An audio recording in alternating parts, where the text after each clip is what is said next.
ही राष्ट्रवादी काँग्रेस पक्षाच्या माध्यमातून त्या ठिकाणी केली जाणार आहे। आता या पत्रकार परिषदेच्या निमित्ताने धाराशिव जिल्ह्यातील आणि त्या लोकसभा मतदारसंघातील भारतीय जनता पक्षाचे प्रमुख नेते आमदार अभिमन्यूजी पवार, राजाभाऊ राऊत, त्याचबरोबर राणा जगजितसिंह हे सुद्धा या ठिकाणी आणि शिवसेनेचे आमदार ज्ञानराज चौगले हे सुद्धा या ठिकाणी उपस्थित आहेत। आमदारांना येऊ द्या राव, सरकार बाजूला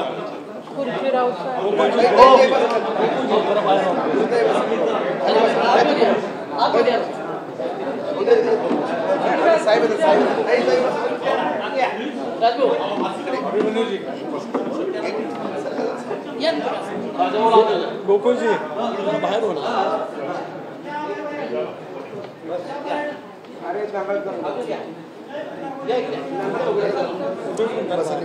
आमदारांना येऊ द्या चौगुले थोडं सरकार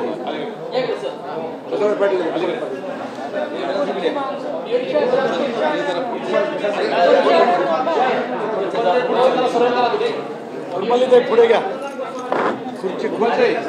खुर्ची पुढे घ्या। अभिमन्यू जरा पुढे घ्या।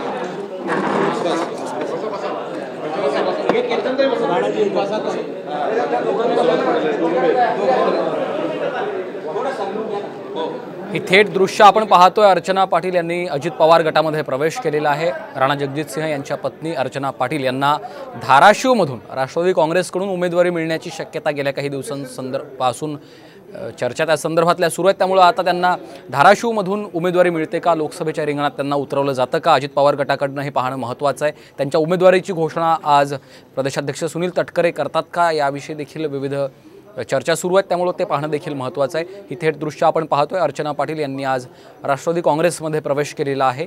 प्रदेशाध्यक्ष सुनील तटकरे यांच्या उपस्थितीमध्ये त्यांचा प्रवेश पार पडला। त्यांना आता धाराशिवमधनं उमेदवारी मिळणार का, हे पाहणं अत्यंत महत्त्वाचं आहे।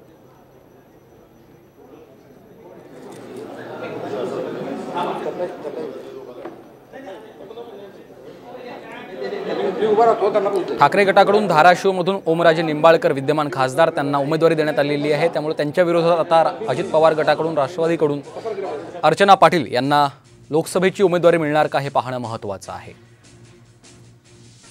राणा जगजितसिंह यांच्या पत्नी अर्चना पाटील यांनी आज राष्ट्रवादी काँग्रेसमध्ये प्रवेश केलेला आहे। ही थेट दृश्य आपण पाहतोय। प्रदेशाध्यक्ष सुनील तटकरे यांच्या उपस्थितीमध्ये त्यांनी राष्ट्रवादी काँग्रेसमध्ये प्रवेश केलेला आहे। मात्र त्यांना आता धाराशिवमधून राष्ट्रवादी काँग्रेसकडून उमेदवारी मिळते का, हे पाहणं महत्त्वाचं आहे।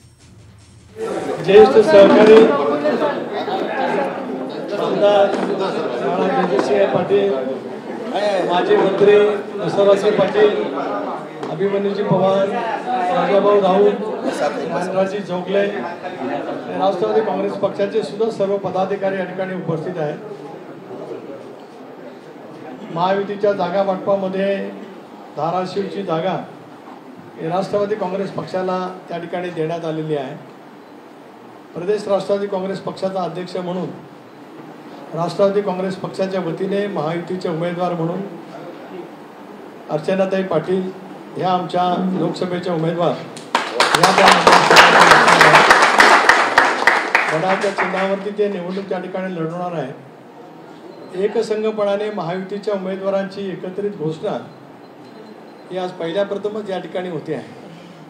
आतापर्यंत आम्ही घोषणा करत असताना राष्ट्रवादी काँग्रेस, शिवसेना, भारतीय जनता पक्ष यांनी आपापल्या स्तरावरती या ठिकाणी केली, परंतु धाराशिवच्या वतीमध्ये एक वेगळंच आपल्याला चित्र या ठिकाणी अनुभवायला मिळतं आहे की त्या मतदारसंघातील भारतीय जनता पक्षाचे विधिमंडळातील सदस्य, शिवसेनेचे विधिमंडळातील सदस्य, राष्ट्रवादी काँग्रेस पक्षाचे मराठवाड्यातील शिक्षक पदवीधर मतदारसंघाचे आमदार एकत्रितपणाने येऊन आज या ठिकाणी राष्ट्रवादी काँग्रेस पक्षाच्या महायुतीच्या उमेदवारांची घोषणा या ठिकाणी करणार आहेत। आम्हाला सर्वांनाच विश्वास आहे की हे निवडणुकीमध्ये महाराष्ट्रामध्ये जसं अभूतपूर्व असं यश महायुतीला त्या ठिकाणी मिळणार आहे, धाराशिव मतदारसंघामध्ये सुद्धा महायुतीच्या उमेदवार सभापती अर्चनाताई पाटील मोठ्या फरकाने या सर्व सहकार्यांच्या वतीने त्या ठिकाणी असा विश्वास